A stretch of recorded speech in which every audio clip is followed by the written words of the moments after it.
A graça e a paz do Senhor Jesus seja com os santos. Pois bem, neste segundo vídeo que estaremos falando sobre profetismo, com licença,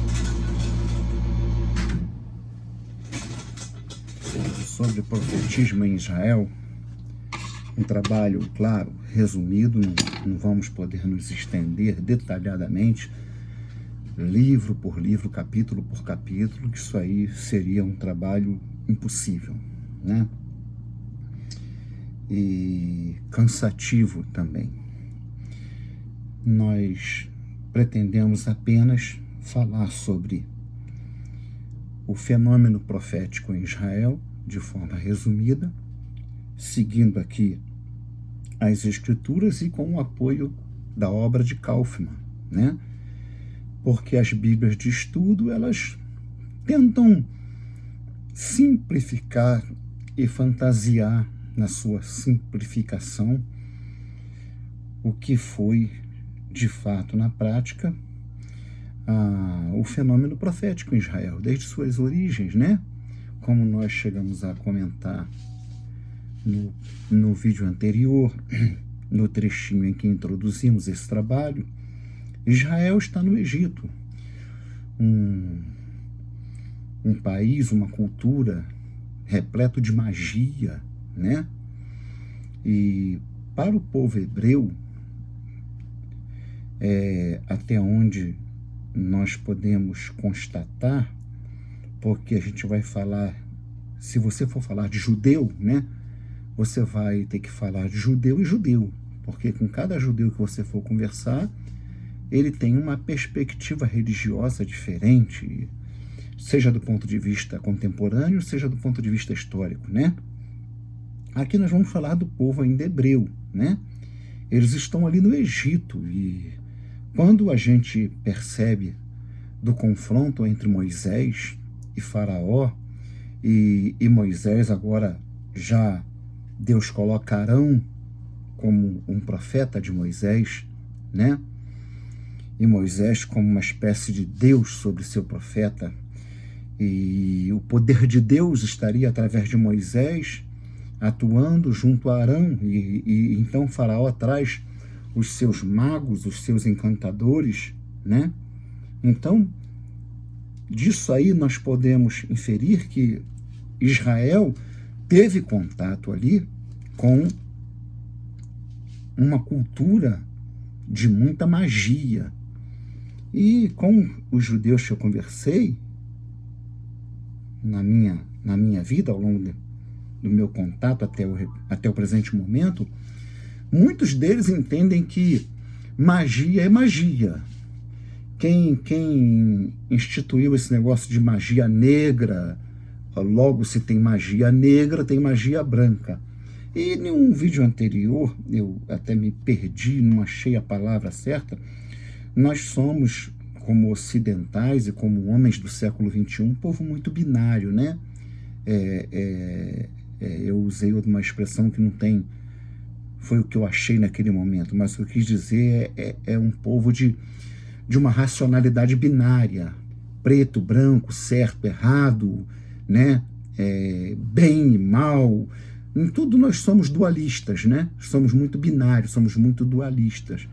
E as coisas na vida nem sempre é assim, aliás, quase nunca é assim. Só no nosso cotidiano simplista é que nós somos tratamos e somos tratados assim, né? Então, quando a gente estuda até as escrituras mais a fundo, a gente tem situações até que nos encontramos embaraçados, ficamos meio embaraçados, né? Que o Deus que é bom, que é bondoso, que é misericordioso, que é piedoso, ordena práticas que a gente fica assim, mas e hoje isso tem sido levantado questionamentos, né? E até contra a palavra de Deus, contra a Bíblia, né? Então, o povo, os descendentes de Abraão, o povo de Israel, né? O povo dos patriarcas Abraão, Isaac e Israel, que é Jacó, né? Está ali no Egito, mas eles tem sua origem também em uma outra cultura, que é uma cultura cheia de magia, cheia de influências de espíritos. Aí eu não sei como é que você trata a questão, se você é dualista, como a maioria dos evangélicos são. Existe Deus, o Espírito Santo, os anjos, e o que passa disso é demônios, né? Tudo bem. Então, nós temos que nos lembrar que Abraão é chamado de Ur dos Caldeus, ou seja, Babilônia, né? Lá no final, quando analisarmos com paciência só isso aí já vai dar muitos vídeos, né? O fenômeno Balaão, nós vamos ver que Balaão vem da Babilônia, né? Ele vem de uma região da Caldeia, né? Então, o Israel primitivo, ele traz uma carga de crenças, né? Uma bagagem de crenças que é oriunda de contatos com figuras e com culturas de muita magia, né? E esse Israel vai sair com toda essa carga, né? O Israel que está ali, é escravo no Egito, depois, mas tem, segundo os estudiosos, segundo aqueles que se empenham na teoria das fontes, grupos pequenos que depois se agregaram ao Israel que sai do Egito, são chamados rapiros, né? E que viviam ali naqueles desertos e em contato com espíritos, com manifestações, com entidades. Então, a crença em magia e oráculos, bênçãos e maldição, é muito forte, né? Muito forte nessas culturas com as quais o povo hebreu se formou, travando contato, né? Desde que saiu do Egito, né? Terra de magia muito poderosa, e a terra de sua origem patriarcal, né? Babilônia, Mesopotâmia e Egito, né? Esses lugares eram lugares onde existiam muitos magos, né? Que exerciam práticas de magia muito poderosas, muito poderosas. Nós vamos ver lá no finalzinho que chega um momento em que Deus entra na frente do seu povo para evitar uma maldição. Ora, se Deus entra na frente, é porque havia o risco da maldição ser perpetrada, né? E nós não vamos nos estender nos porquês disso, né? Porque tem uma passagem que diz que a maldição sem causa não tem efeito. E nós sabemos que o povo de Israel é um povo pecador, Nós vamos ver tudo isso. É um povo que precisa estar sendo freado por Deus, com juízos, né? Porque é um povo devasso, é um povo nas suas origens, né? Pecador, né? Se entregava por qualquer motivo a revoltas contra Deus, levantar-se contra a vontade de Deus, e se entregava, se surgisse a oportunidade, a práticas pagãs promíscuas, né? E essas práticas, né, eram sempre punidas. Então, eles travaram contatos com pessoas que tinham comunhão com entidades muito poderosas. Você aí trata como você quiser, demônios, ou usando uma linguagem mais neotestamentária, principados e potestades, né? E esses homens, esses magos, eles tinham de fato poderes. Nós vamos ver que isso não é teologia trazida para dentro da Bíblia, não. Isso é teologia que está na Bíblia, nas Escrituras. nós vamos ver que a palavra de Deus, as escrituras afirmam isso, né? Até coisa que você não vai aceitar, que muitos pastores dizem que não, que nós não podemos crer que, por exemplo, o espírito de Samuel falou com a pitonisa. Bom, você tem duas opções aí: olhar o texto no que ele diz e entender a coisa como a crença evangélica, principalmente pós-reforma, faz você entender, para que você se atenha com a sua fé em um Deus que é santo e que não permite que tais coisas, é mentira, não acontecem. E o que aconteceu, portanto, foi uma falácia, uma manipulação de demônios, ou então que Deus permite que certas coisas aconteçam, não obstante tais práticas sejam proibidas por Deus. São chamadas de rebelião. Não colocando a carroça na frente dos bois, deixa eu seguir aqui. Consultar através desses magos, lá no Israel primitivo, espíritos de adivinhação, prognosticação, fazer prognósticos, consultar o futuro, era rigorosamente proibida por Deus. Essas práticas eram vedadas a todo o hebreu, e a invocação e rito restringia-se à consulta ao Eterno através de seu sacerdote Arão, por meio de Urim e Tumim, né? A gente pode ver, eu vou citar as passagens bíblicas, o que não for essencialmente necessário eu não vou ler, porque esse vídeo não pode passar, não deve passar de 35 minutos, né? Números 27 e 21, Esdras, no livro de Esdras, capítulo 2, verso 36. Mas esse período caracteriza-se em que as pessoas que compunham a grande congregação, ou seja, o Israel como todo, a palavra hebraica mais usada é kahal, né? Kahal. Era um misto de pessoas que tinham travado contato com culturas onde invocava-se forças ocultas, praticava-se diversos tipos de ritos para adivinhação do futuro, né? Israel travou contato com esse tipo de gente, né? Culturas onde o envolvimento com forças ocultas era muito forte. Embora hoje, no mundo moderno, isso não seja tão fácil, ouve-se falar que você tem que se embrenhar e ir para dentro de florestas, como a Amazônia, para encontrar pessoas que se reclusam ali para invocar e adquirir,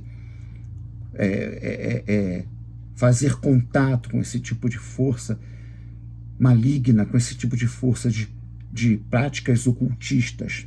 Mas as nações, em Ezequiel, por exemplo, Ezequiel 21, 21, tem a citação de que o rei da Babilônia, o príncipe da Babilônia, parava na encruzilhada, uma coisa que faz contato com, né, as práticas de religiões afrodescendentes, que prefere esquinas ou encruzilhadas para fazer suas oferendas.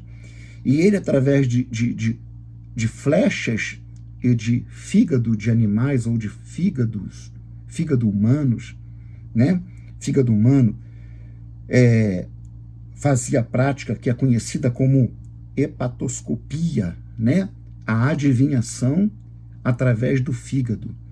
E eu tive lendo algumas coisas, existe ao longo da história humana, os ciganos, por exemplo, quando há no meio de grupos de ciganos pessoas realmente envolvidas com o ocultismo, tem gente que é capaz de fazer previsão do futuro de uma pessoa lendo a face. Eu não me importei em separar o nome, tem um nome dessa prática, né?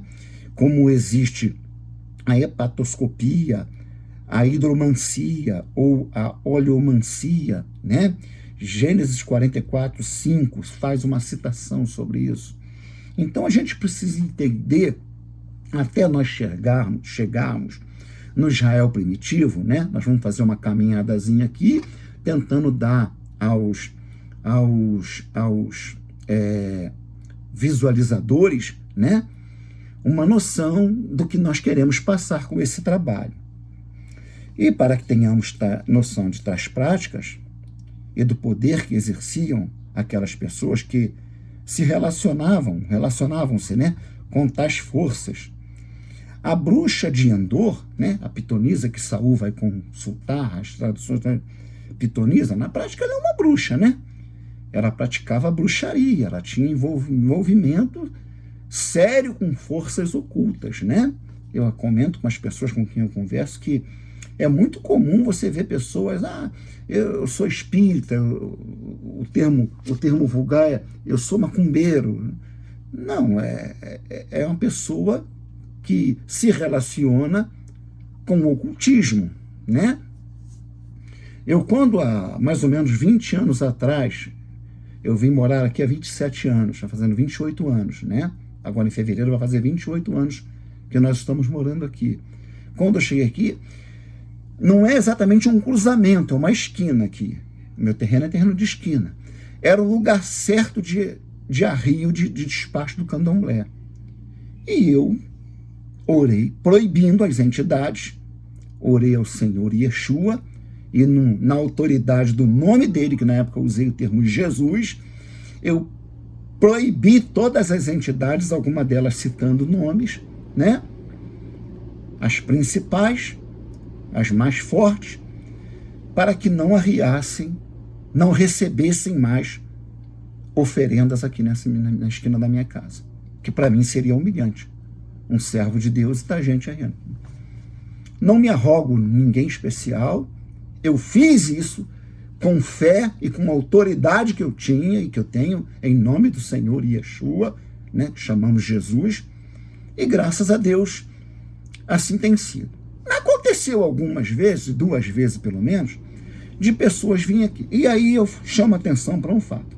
Uma coisa é você lidar com um macumbeiro que, assim como existe crente só no nome, só na carne, o cara só é crente porque vai para uma igreja, se batiza, produto geralmente do que eu falei da pregação equivocada, do falso evangelho, que se baseia no seguinte tema: aceite a Jesus para não ir para o inferno, né? Isso não é evangelho, isso não é mensagem. Mas assim como existe o falso crente, existe o falso macumbeiro. Aquele macumbeiro que vem aqui, arria, suja a esquina. Porque o verdadeiro espírita, ele fala de fato com a entidade.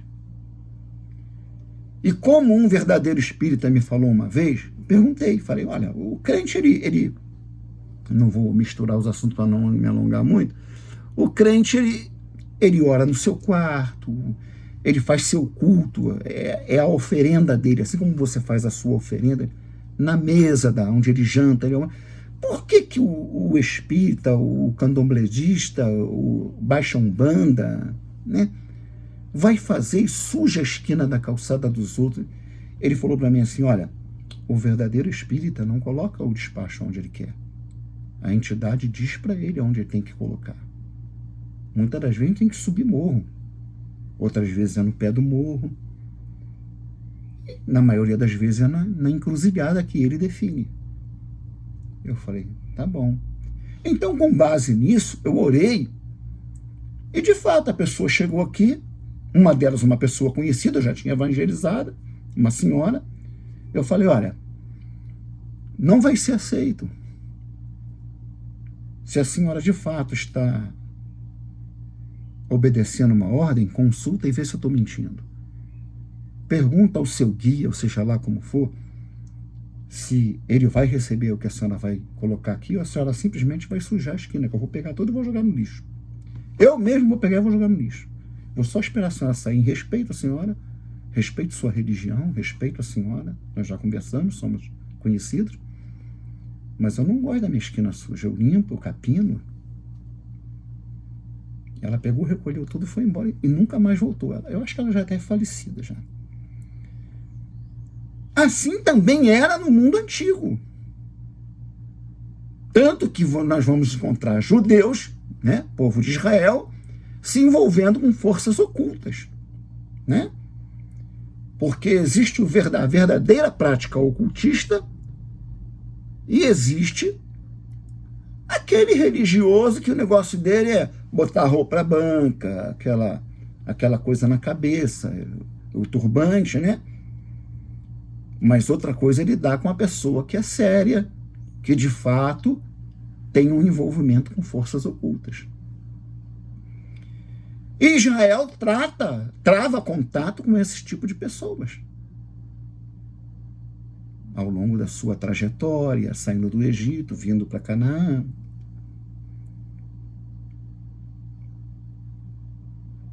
Para que tenhamos uma noção de tais práticas e do poder que exerciam aquelas pessoas que relacionavam-se com tais forças, a bruxa de Endor, ao invocar o espírito de Samuel, cometeu um crime capital, que Saul já tinha avisado, que qualquer pessoa que invocasse o espírito dos mortos tinha que ser apedrejada, enforcada.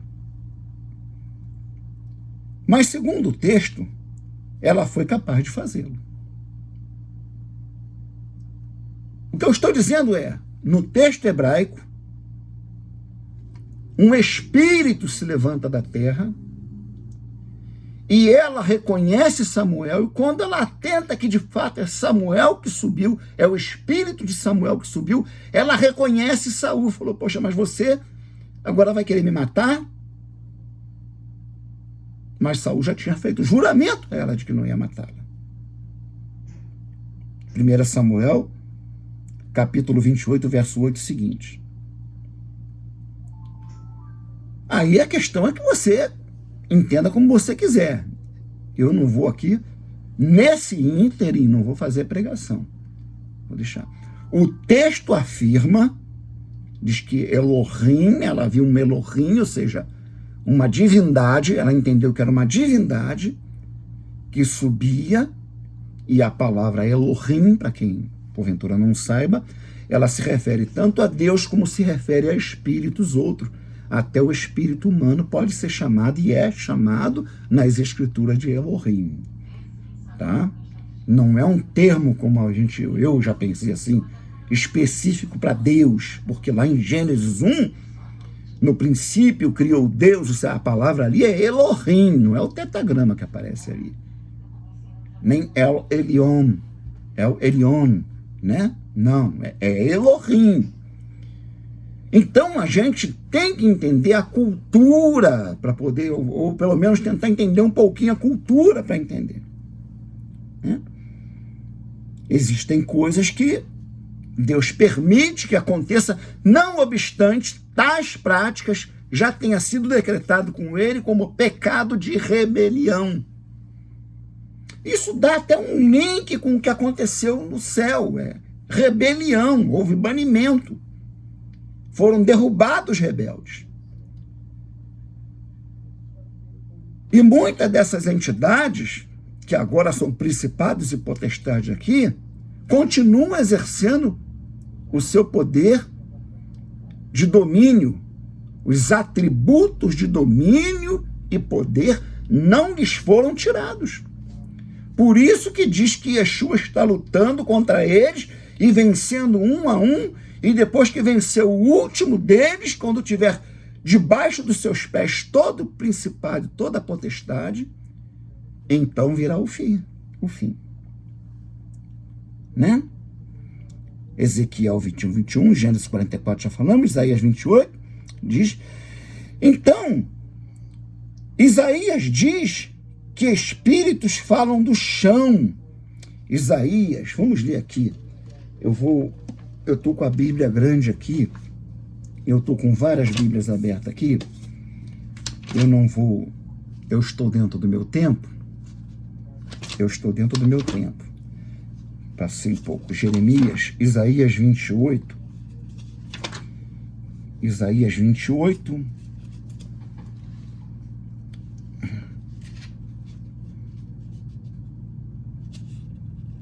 Isaías 29, Isaías 29, 4. Isaías 29, 4.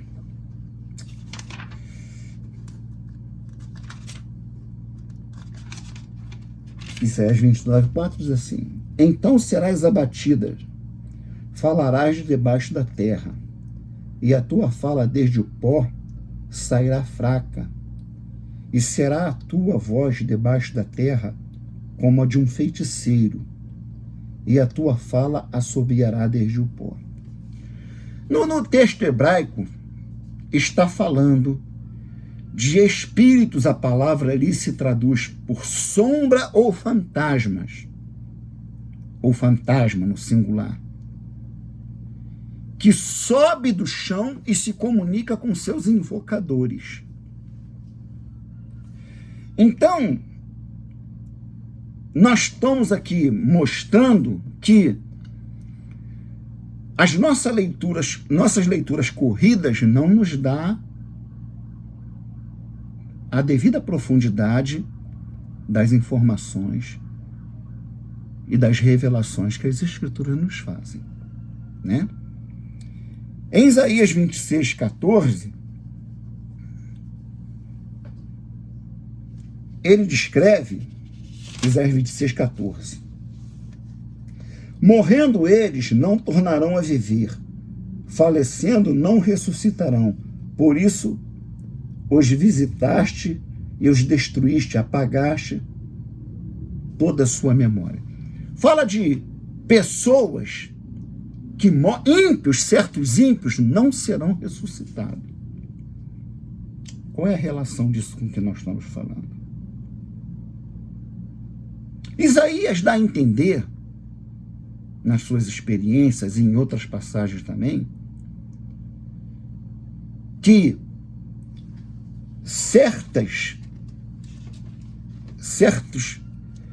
forças ocultas exercem poder sobre aqueles que, não sendo de Deus, venham a falecer.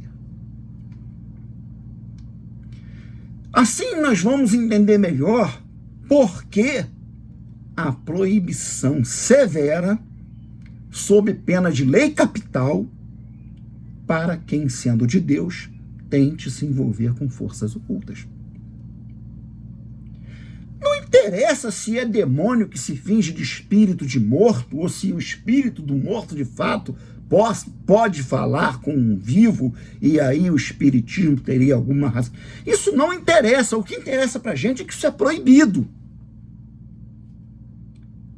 E que tais envolvimentos, por serem proibidos, não são especificados por Deus quando são verdadeiros ou quando demônios estão manipulando o homem, o ser vivo, que é um ser carnal, não tem visão espiritual, então, portanto, não tem condições de ver se é verdadeiro, se é falso, tem que crer no que se fala. Aí encontra-se uma ponta de razão naqueles que dizem, tá, mas a pitonisa diz que viu o espírito de Samuel. Como saber se ela estava vendo mesmo, se ela mentiu, ou se ela estava sendo enganada? 100%. Questionamento válido. Agora, ali não é a única passagem que trata desse tema. Então, nós estamos comentando aqui sobre práticas ocultas que Israel vai travar contato com ela, até que ele vá para a terra de Canaã, e aí nós vamos ver nos próximos vídeos,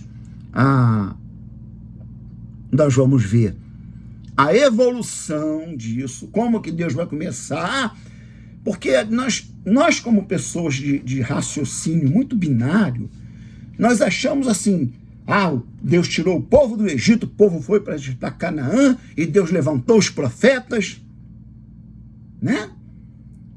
O povo entrou em Canaã na segunda, na quinta-feira, Deus tinha levantado os profetas. Deus já tinha levantado seus profetas? Não. há um processo, há uma evolução.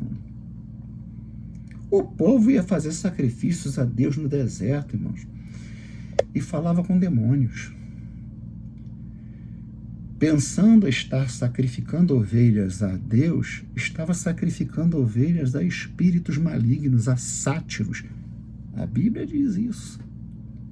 Se eu não falei, provavelmente eu vou falar, ou então tornarei a falar, citar as passagens em que Deus fala: não oferecereis mais sacrifício em qualquer lugar, e não prestareis oferendas a sátiros. Sátiros são espíritos que têm a forma de bode. A palavra hebraica se traduz por bode ou peludo, né?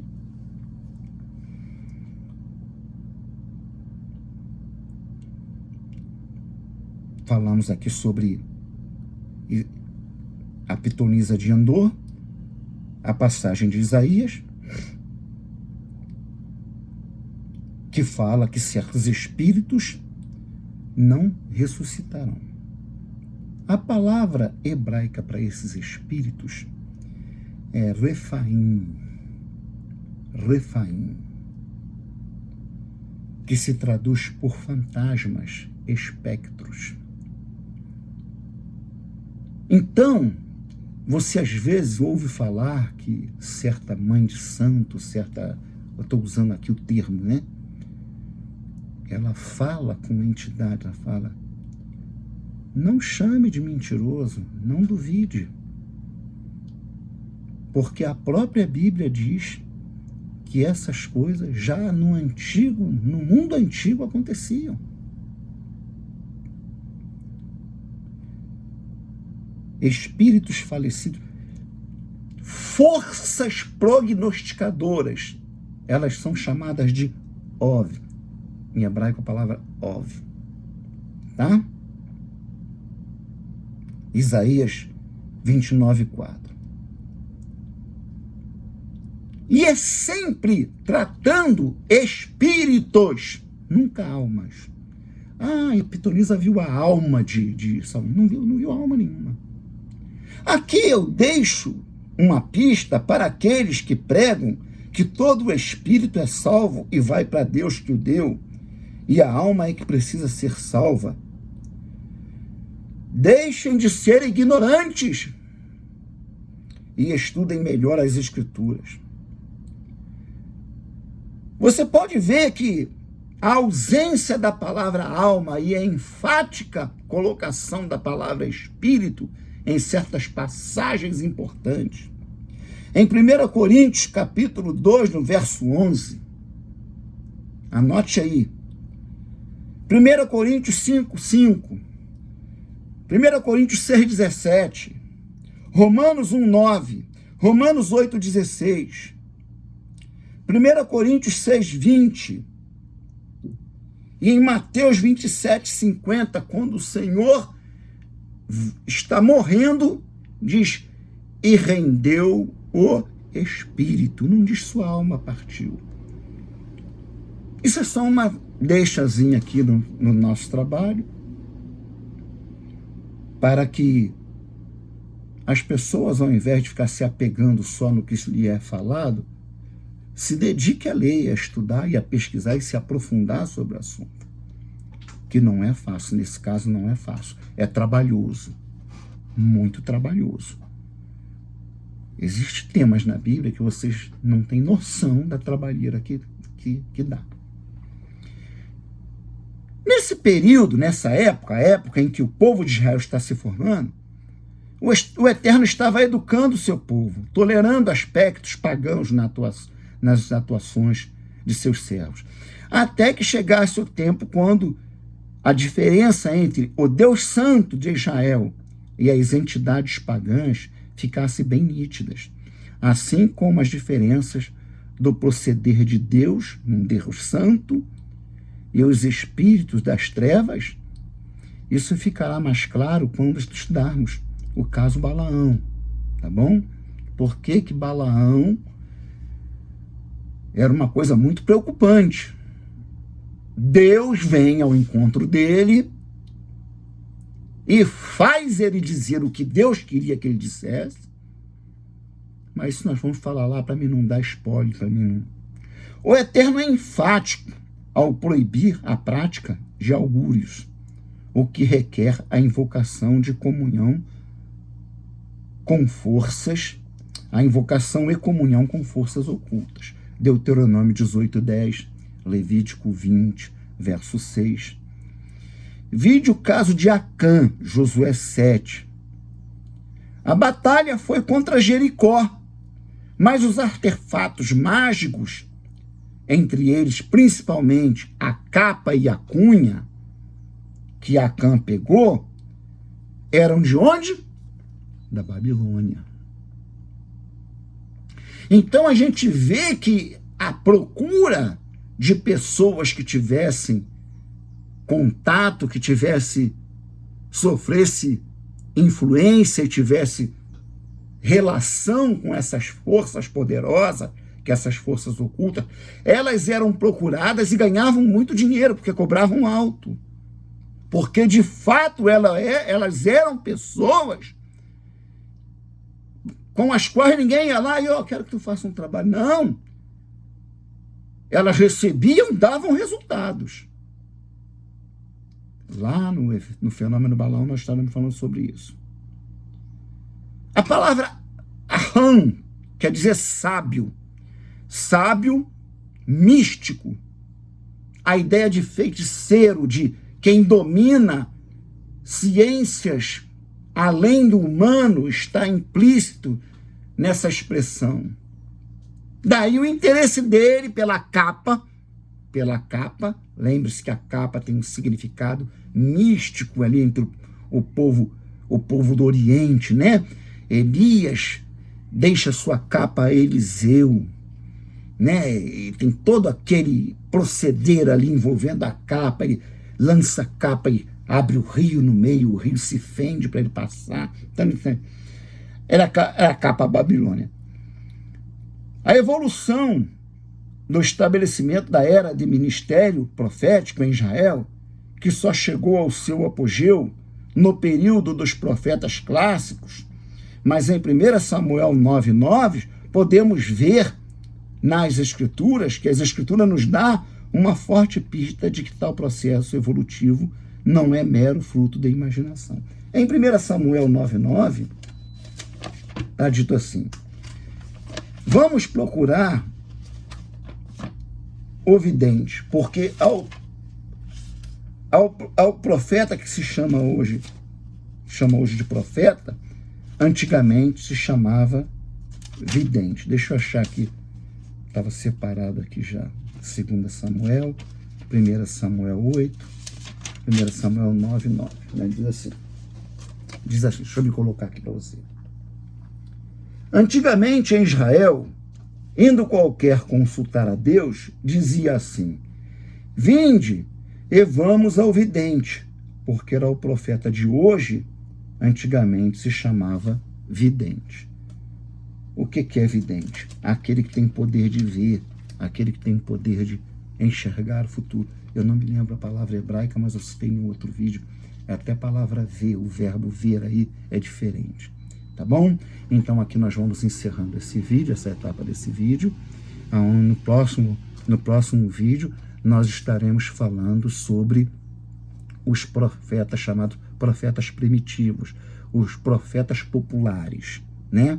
Aquela linhagem profética que vai surgir no Israel antigo e que vai desembocar ali em Isaías, em Elias e Eliseu. Tá bom, irmãos? Eu espero que tenha sido de bom proveito para os irmãos estas palavras, este comentário. Os textos estão aí no vídeo, você pode parar, pausar, ler as passagens citadas e que assim possamos estar trazendo um pouco de edificação aos irmãos amados em Yeshua HaMashiach, o Senhor Jesus, o Messias, tá bom? Shalom, até o próximo vídeo.